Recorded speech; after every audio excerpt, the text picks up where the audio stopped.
देश में uniform civil code को लेकर एक बार फिर से रायशुमारी शुरू हो गई है। 22वें लॉ कमीशन ने यूनिफॉर्म सिविल कोड पर कंसल्टेशन पेपर जारी करके आम जनता और मान्यता प्राप्त धार्मिक संगठनों से राय मांगी है। लॉ कमीशन ने राय देने के लिए 30 दिन का समय दिया है। इससे पहले 21वें लॉ कमीशन ने 2018 में परिवार कानून के सुधार पर कंसल्टेशन पेपर जारी किया था। तब से लेकर अब तक काफी समय बीत चुका है। इस विषय की प्रासंगिकता और महत्व को देखते हुए अब इस पर नए सिरे से विचार किया जा रहा है। कंसल्टेशन पेपर जारी होने के बाद इस पर सियासत भी शुरू हो गई है। कुछ मुस्लिम संगठन इसके विरोध में हैं। कांग्रेस समेत अन्य विपक्षी पार्टियों का कहना है कि देश में यूनिफॉर्म सिविल कोड की जरूरत नहीं है।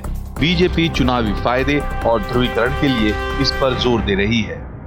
भारतीय जनता पार्टी सरकार की हालत ऐसे ही जैसे तूफान आए और उसमें उसका जहाज फंस जाए, आधा डूब जाए, और वो छटपटा रही है मुद्दों की तलाश में। हिमाचल में, कर्नाटक में पिटने के बाद कोई मुद्दा तो आए जो उसे बचाए। उसी दिशा में ये कदम है। मैं जानना चाहता हूं कि इस पर सरकार की नीति और नियत क्या है। विधि आयोग को रायशुमारी से पहले थोड़ी ये कोशिश भी करनी चाहिए कि दुनिया के बाकी मुल्कों में यूनिफॉर्मिटी के बाद यात्रा विविधता की ओर हुई है, डाइवर्सिटी की ओर हुई है।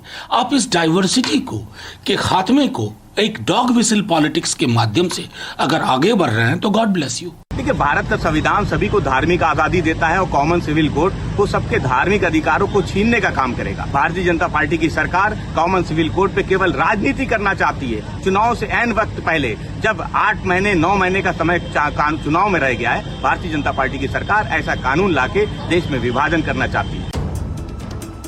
अयोध्या में राम मंदिर का निर्माण, जम्मू कश्मीर से आर्टिकल 370 को हटाना और यूनिफॉर्म सिविल कोड को लागू करना, ये तीनों मुद्दे बीजेपी के एजेंडे में शुरू से रहे हैं। बीजेपी राम मंदिर और आर्टिकल 370 पर अपना वादा पूरा कर चुकी है।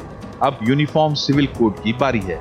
आमतौर पर यूनिफॉर्म सिविल कोड को सांप्रदायिकता की राजनीति के संदर्भ में देखा जाता है, लेकिन बीजेपी का कहना है कि ये सरकार का संवैधानिक दायित्व है और इससे किसी की आस्था पर चोट नहीं आएगी।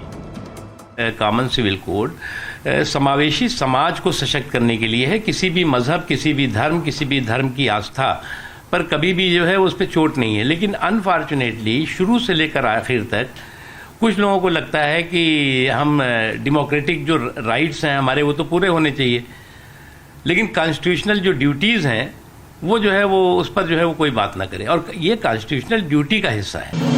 यूनिफॉर्म सिविल कोड के जरिए देश के सभी नागरिकों, धर्म और समुदायों के लिए एक समान कानून लागू होगा। संविधान के आर्टिकल 44 में यूनिफॉर्म सिविल कोड का जिक्र है। इसके लागू होने के बाद अलग अलग धर्मों के पर्सनल लॉ खत्म हो जाएंगे। पर्सनल लॉ शादी, तलाक, वसीयत, गुजारा भत्ता जैसे मामलों में लागू होते हैं।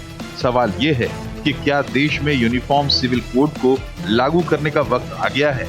2018 में लॉ कमीशन ने कहा था कि देश में यूनिफॉर्म सिविल कोड की जरूरत नहीं है। क्या अब इसकी जरूरत महसूस हो रही है? लोकसभा चुनाव से पहले इसकी टाइमिंग भी इस पर सवाल खड़े करती है।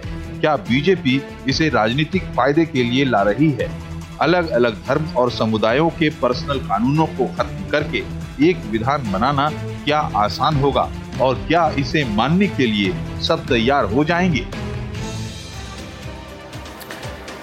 ये एक बड़ा मुद्दा कॉमन सिविल कोड, जो सिविल मामलों में जहाँ पे निजी तौर पे आपके शादी के अधिकार, तलाक के, मेंटेनेंस के, उत्तराधिकार के, फैमिली लॉज के, सक्सेशन प्लानिंग क्या होगी, प्रॉपर्टीज़ में किसका कितना हिस्सा, कौन किसका लीगल एयर होगा, कैसे होगा, इन सारी चीज़ों पे ये कानून लगेगा। सबसे संविधान बना तब से इस बात को रखा गया था कि कॉमन एक सिविल कोड होना चाहिए, यानी जो पर्सनल लॉज हैं, जो सिविल के मैटर्स हैं, उनमें ये भेदभाव न होना चाहिए, एक देश में एक तरह से हो। इसको लेकर के बहुत मतभिन्नता अलग अलग धर्मों के, अलग अलग संप्रदायों के लोगों के बीच में थी कि किसके कानून कैसे होने चाहिए। मोटे तौर पर अगर आप देखेंगे तो बहुत सारे मुकदमे चले हैं और कई जगहों पे लैंडमार्क डिसीजंस भी आए, लेकिन एक जो बिग पिक्चर के चेंज होने चाहिए वो हुए नहीं थे। जैसे बहुत सारे लोग अभी आपने सुना कि सवाल उठा रहे हैं कि चुनाव होने वाले हैं, तो उससे ठीक पहले यूनिफॉर्म सिविल कोड की बात करना क्या एक चुनावी एजेंडा है? तो टाइम को लेकर के एक बड़ा सवाल अक्सर उठता है। तो मुझे लगता है कि जो संविधान का चौथा हिस्सा, उसके जो 44वें अनुच्छेद में बात कही गई है, उसमें एक शब्द 2 यूज़ किए गए जिनको बहुत ध्यान से पढ़ना चाहिए। वो कहता है कि government shall endeavour common civil code. Shall endeavour का मतलब होता है कि सरकार सब प्रयास इसको लागू करने की कोशिश करे, बाकी कहीं पे ये बात नहीं कही गई है। तो कई बार ये होता था कि अपने आप चीज़ें सुलझती जाएंगी और नहीं सुलझ पाई, तो अब ये बात हुई। भारतीय जनता पार्टी जो इस मुद्दे को लगातार लेके चल रही है, उन्होंने हर घोषणा पत्र में 3 मुद्दे ज़रूर लिखे, उसमें से एक यूसीसी था, राम मंदिर, 370 और यूसीसी, कि इसको लागू करेंगे। और अब 22वें विधि आयोग ने इस पर रायशुमारी 30 दिन के अंदर मांगी है। विधि आयोग कोई कॉन्स्टिट्यूशनल संस्था नहीं है, एक एग्जीक्यूटिव ऑर्डर से सरकार बनाती है और इसका उद्देश्य ये होता है कि जब कोई कानूनी मसले पर राय चाहिए होती है, कानूनी चीज़ें पहचान करनी, समझनी करनी, तो विधि आयोग का गठन होता है। आज़ादी के पहले से लेकर आज तक जो है लगातार बनते रहे हैं कानूनों के लिए। तो क्या ये एक पॉलिटिकल एजेंडा है? क्या भारत में इस तरह के कानून की ज़रूरत है? जो क्वेश्चन किया जा रहा है कि इसकी अब ज़रूरत क्यों लग रही है, टाइमिंग को लेकर के इशू है, और क्या वाकई कोई चीज़ पर्सनल है? ये एक समाजशास्त्री बहस भी है कि किस हद तक माना जाए कि ये आपके निजी जीवन में कानून की कितनी ज़रूरत होनी चाहिए, नहीं होनी चाहिए। इसी पे बहस है, इसी आज हम लोग समझने की कोशिश करते हैं, बातचीत करते हैं। हमारे साथ जो विद्वानों का पैनल है, सुबह चक्र रहता हूँ आपके साथ। वरिष्ठ पत्रकार विनोद अग्निहोत्री जी हमारे साथ होंगे, अमर उजाला के संपादकीय सलाहकार हैं वो। सुप्रीम कोर्ट के वरिष्ठ वकील अश्विनी उपाध्याय जी हैं। बॉम्बे हाई कोर्ट की वकील आभा सिंह जी, वरिष्ठ पत्रकार हर्षवर्धन त्रिपाठी और वरिष्ठ पत्रकार यूसुफ अंसारी जी हैं। एक समझदार एक डिस्कशन हो पाए, इसलिए हमने सोचा कि ऐसे लोगों को बुलाया जाए जो आम जीवन में, सामाजिक जीवन में महत्वपूर्ण भूमिका अदा कर रहे हैं, लेकिन एलानेशन नहीं है उनका कि वो एजेंडे के तहत हम लोगों को इसको डिस्कस करें। यूसुफ अंसारी, मैं आपसे शुरू करना चाहता हूँ। इसको अदरवाइज न लिया जाए, इसलिए क्योंकि आप पत्रकार रहे हैं लंबे समय तक और सोशल इश्यूज़ पे बातचीत करते हैं, और आप उस समुदाय से बिलोंग करते हैं जहाँ पे ये बार बार क्वेश्चन किया जाता है कि ये मुसलमानों को टारगेट करने के लिए यूसीसी लाया जा रहा है। क्या आपत्ति है इस पे? यूसीसी की ज़रूरत है या नहीं है, या जिस तरीके के आरोप लगाए जा रहे हैं, क्या राय है आपकी? देखिए, यूसीसी की ज़रूरत नहीं है, ये तो बात विधि आयोग ने 2018 में कही थी। अभी आपने जो रिपोर्ट दिखाई है उसमें भी इस बात का जिक्र है।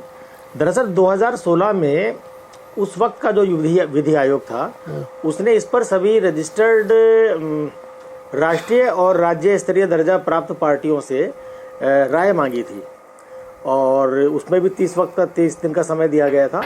लेकिन वो किस पॉलिटिकल पार्टी ने क्या राय दी है, इसके बारे में विधि आयोग ने कभी खुलासा नहीं किया।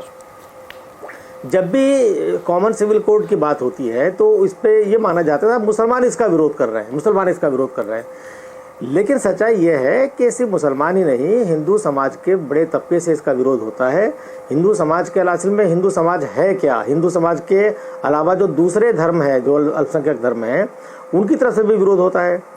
बहुत दिन से जो पंजाबी सिख संगठन है, उनकी डिमांड है कि भाई हम हिंदू धर्म का हिस्सा नहीं है, हम अलग हैं और हमारा अलग कोड होना चाहिए। वो एक अलग पर्सनल लॉ की मांग सरकार से करते रहे हैं। इसके लिए कई प्रतिवेदन उन्होंने दिए हैं इसको लेकर के।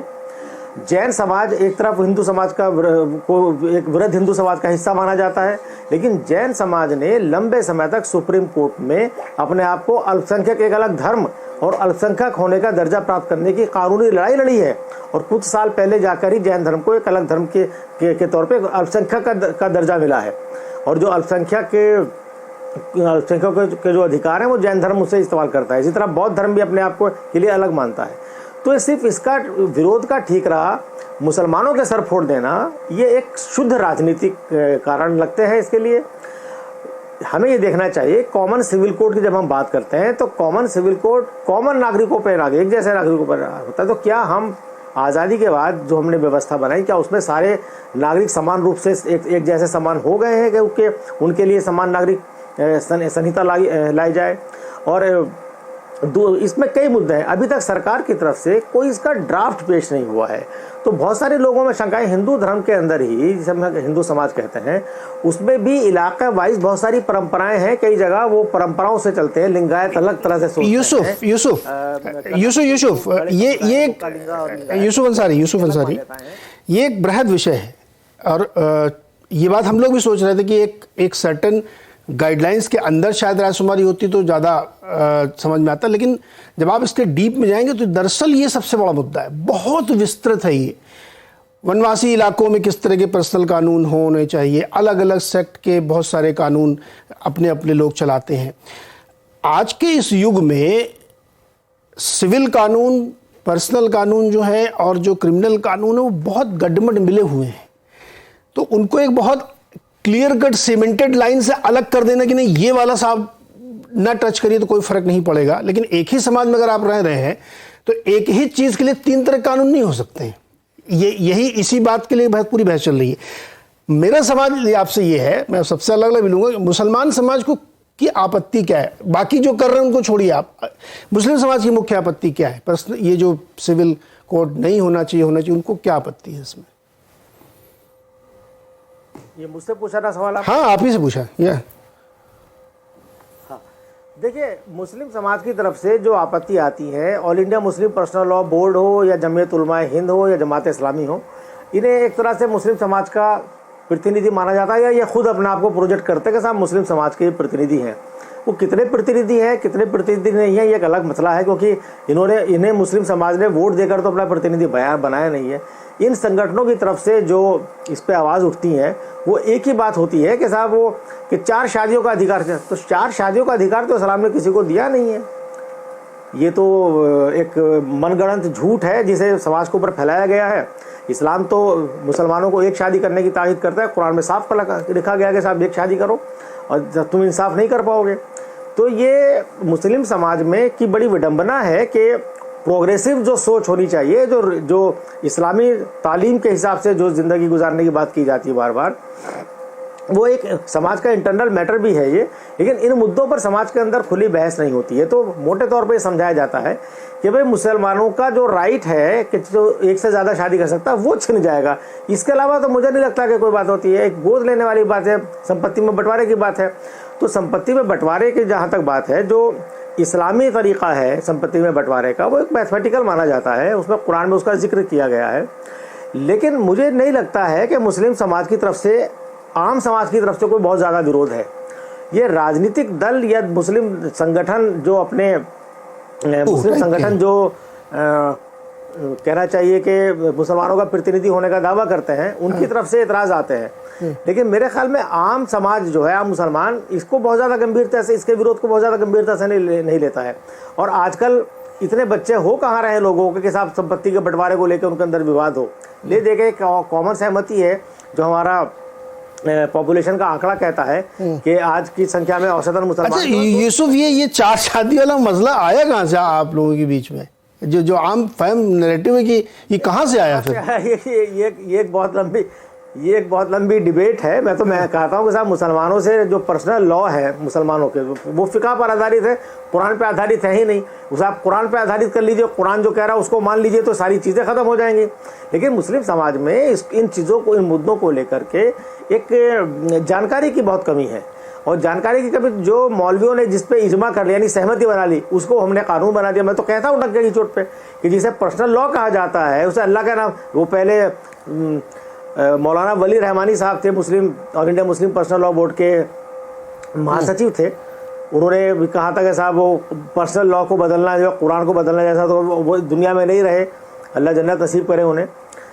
लेकिन मैंने तब भी कहा था, और मेरा आर्टिकल है, आप जो गूगल करेंगे तो मिल जाएगा, कि अल्लाह नहीं, मुल्ला का कानून है पर्सनल लॉ। तो ये पर्सनल लॉज के नाम पे जो अलग अलग बहुत सारी ऐसी चीजें गलत तरीके से प्रैक्टिस में लाई गई हैं या समाज में थोप दी गई हैं, उन्हें तो खत्म होना चाहिए जी। यूनिफॉर्म सिविल कोड आना चाहिए कि नहीं आना चाहिए, ये इसमें तो एक बहुत व्यापक कंसल्टेशन की जरूरत है, क्योंकि हमारे देश में इतनी ज्यादा डाइवर्सिटीज हैं कि उन सबको एक कानून के दायरे में बांध देना और उस पर रिस्ट्रिक्ट कर देना मेरे ख्याल में ये ज्यादती होगी। धीरे धीरे एक जो नेशनल पॉलिसीज हमारी हैं, ये जो समय के साथ जरूरतें होती हैं, वो समाज में धीरे धीरे बदलाव अपने आप आते चले जाते हैं। यूसुफ हो गया ना, देखिए लेकिन इसे धीरे धीरे यूसुफ अंसारी, इतना समय हो गया है कि अब उस बदलाव की जरूरत है। समाज ने उसे एक्सेप्ट किया है। यूसुफ, चूंकि समाज जीवन में जी समाज में या हम लोगों की जिंदगी में इतना ज्यादा इंट्रूजन है एक दूसरे के चीजों में कि एक कानून होना बहुत जरूरी है। चलिए, अच्छी बात आपने क्लियर करी कि ये 4 शादियों वाला तो आम आदमी पता नहीं, लेकिन अभी हमने अपने पैकेज में सुनाया कि बहुत सारे लोग, समाजवादी पार्टी, कांग्रेस वाली, अभी भी विरोध कर रहे हैं इसका कि नहीं ये नहीं लाना चाहिए, पॉलिटिकल एजेंडा। अश्विनी उपाध्याय जी हैं